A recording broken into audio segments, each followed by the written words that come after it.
കേക്കൊക്കെ റെഡിയാ? Mothers day ഒക്കെ വരുമല്ലേ, ഞാൻ വിചാരിച്ചൊരു കേക്കൊക്കെ ബേക്ക് ചെയ്തേക്കാം. ടേസ്റ്റ് ചെയ്ത് നോക്കി എങ്ങനെ ഉണ്ടെന്ന്, കൊള്ളാമോ നോക്കി. സത്യം പറഞ്ഞാൽ ഈ അമ്മയുടെ സ്നേഹം എന്ന് പറഞ്ഞാൽ അതൊരു നമുക്ക് വർണ്ണിക്കാൻ പറ്റാത്തതല്ലേ. കേക്ക് കൊള്ളാം. അമ്മയല്ലേ എന്റെ പിള്ളേർ. ഞാൻ തന്നെ ഉണ്ടാക്കി കേക്ക് എനിക്ക് തന്നെ. കുഴപ്പമില്ല, നന്നായിട്ട് വന്നിട്ടുണ്ട്.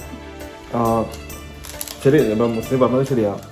അമ്മമാരുടെ സ്നേഹം എന്ന് പറഞ്ഞാൽ വലിയൊരു സ്നേഹമാണ്. അത് കമ്പയർ ചെയ്യാൻ വല്ലതും ഉണ്ടോന്ന് ചോദിച്ചാൽ തീർച്ചയായിട്ടും ഉണ്ട്. പക്ഷേ അമ്മമാരെ അനുഭവിച്ച ത്യാഗം, ആ വേദന 10 മാസം ഇല്ല, 9 മാസം. അതെ, 9 മാസം ചെറുത്. അത് തന്നെ എന്തുമാത്രം അതൊക്കെ ഒരു അനുഗ്രഹമാണ്. പക്ഷെ എങ്കിലും ചില അമ്മമാര് അത്രയും വേദനയിലൂടെ കടന്നു പോയിട്ട് ഒരു സ്ത്രീ അമ്മയാവണമെന്നുണ്ടെങ്കിൽ എന്തെല്ലാം പ്രോസസ്സിലൂടെ പോകണമെന്ന് അറിയാമോ? അതൊക്കെ ശരിയാ, അതൊക്കെ ശരിയാ. 9 മാസം ചുമക്കുക, പിന്നെ ഹോർമോൺ ചേഞ്ച്, പിന്നെ അതൊക്കെ ആ ഒരു വലിയൊരു സന്തോഷം. അത് കാണാൻ വേണ്ടി നമുക്ക് എന്ത് കഷ്ടതയിൽ കൂടെ പോകാനും നമ്മൾ റെഡിയാ. പിന്നെ മോർണിംഗ് സിക്നസ്, അത് സമ്മതിക്കണം. അത് പലപ്പോഴും ഞാൻ ചിന്തിക്കുമ്പോഴേ അത് ഒരു വലിയ ഇത് തന്നെ. അതുപോലെ ഇപ്പം പറഞ്ഞ അതിനേക്കാളും സ്നേഹിക്കുന്ന ഒരാളുണ്ട്. അതുകൊണ്ടാണ് നമ്മൾ ഇന്ന് ഈ നിലയിൽ ഭൂമിയിലായിരിക്കുന്നത്.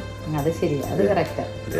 അമ്മയെക്കാളും അമ്മ മറന്നാലും അല്ലേ, അമ്മ മറന്നാലും മറക്കാത്ത സ്നേഹം അത് നമ്മുടെ രക്ഷിതാവിന്റെ അല്ലേ, യേശുക്രിസ്തുവിന്റെ.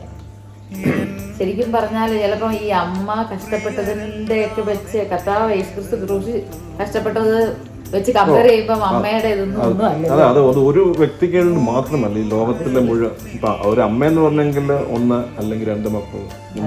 ഇപ്പോഴത്തെ ടൈമിൽ ഒരു നോക്കാണ് 10-12 മക്കളൊക്കെ ഉണ്ടായിട്ടുണ്ട്. എന്നാൽ ഈ ലോകത്തിന്റെ മുഴുവൻ പാപത്തിന്റെ പരിഹാരത്തിനായിട്ട് ഇന്നും അനേകം പേരുണ്ട് ആ ലോകത്തിൽ ആ സ്നേഹത്തെ കുറിച്ച് അറിയാത്തത്. മരിക്കുക മാത്രമല്ല, ഉയർത്തെഴുന്നേറ്റ് നമുക്ക് വേണ്ടി ജീവിക്കുന്നു. അതെ അതെ അതെ, ജീവനുള്ള ദൈവം. അത് ലോകത്തിൽ ഒരാൾ മാത്രമേ ഉള്ളൂ, കർത്താവായ യേശുക്രിസ്തു മാത്രമാണ്. നമുക്കൊരു ഭാഗ്യമാണ് നമുക്ക് ആ കർത്താവിനെ അറിയാൻ. തീർച്ചയായിട്ടും. ഇനി നമ്മുടെ ഉത്തരവാദിത്വം എന്ന് വെച്ചാൽ അത് വലുതാണ്. നമ്മുടെ ചുറ്റുപാടുള്ളവരോടും നമ്മുടെ കൂട്ടുകാരോടും ഈ വലിയ രക്ഷയെ പറ്റി പറയണം അല്ലേ. അതൊക്കെയാണ് നമ്മുടെ ഉത്തരവാദിത്വം.